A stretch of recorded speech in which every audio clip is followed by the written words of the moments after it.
De retour à Bruxelles pour un sommet européen principalement consacré à la politique internationale. Les chefs d'État et de gouvernement de l'Union vont essayer de trouver un compromis à propos de la situation dans l'est de la Méditerranée. Les États membres soutiennent Chypre et la Grèce, mais ils doivent dans le même temps négocier avec la Turquie. Nous sommes déterminés à désamorcer les tensions de manière pacifique. La présidence allemande a fait des efforts considérables en ce sens.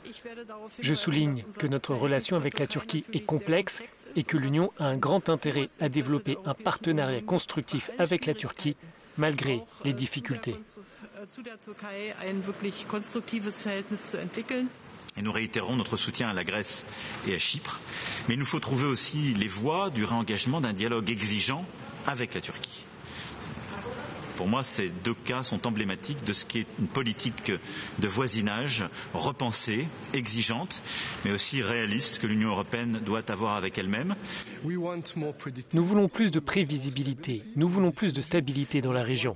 Nous voulons aussi démontrer notre solidarité concrète avec la Grèce et Chypre. Il est important pour nous de s'engager et nous sommes prêts à nous engager. Différentes options sont sur la table. Ce sera l'occasion de dire clairement ce que nous voulons pour notre futur partenariat entre l'Union européenne et cette partie du monde. Le Premier ministre grec estime qu'il ne faut pas écarter la possibilité d'appliquer des sanctions contre la Turquie.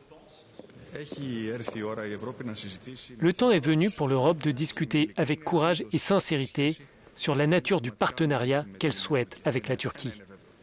Une chose est certaine, la provocation de la Turquie est exprimée soit par des actions unilatérales, soit par une rhétorique extrême. Cela ne peut plus être accepté. Chypre sera au centre des tractations. Nicosie bloque les sanctions européennes contre le Bélarus. Cette approche provoque en particulier la frustration des pays baltes. 1 mois et demi s'est écoulé et nous n'avons pas une liste de sanctions. Les pays baltes ont déjà mis en place des sanctions nationales contre le Bélarus. Le Royaume-Uni et le Canada ont fait de même.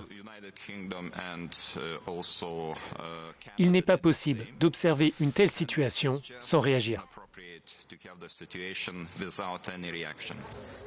Les 27 ne sont pas seulement divisés sur les questions diplomatiques. Les discussions s'annoncent aussi tendues dans les couloirs sur des sujets qui ne sont pas à l'ordre du jour. Conditionner l'accès au budget européen et au fonds de relance provoque la colère de la Hongrie. Le Premier ministre hongrois suggère qu'une telle réponse pourrait effondrer l'ensemble de l'accord. Les points possibles d'achoppement seront donc nombreux tout au long du sommet qui se poursuivra vendredi.